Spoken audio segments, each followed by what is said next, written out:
everyone. And my name is Abel. This morning, I will introduce our products for you.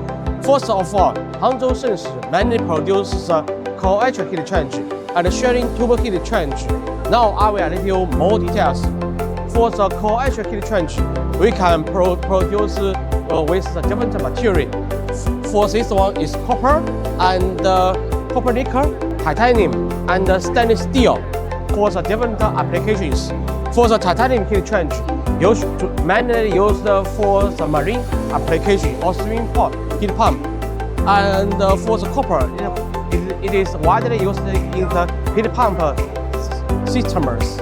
And for the stainless steel, it is widely used for the food grade, like the water purifier, ice machine condensers.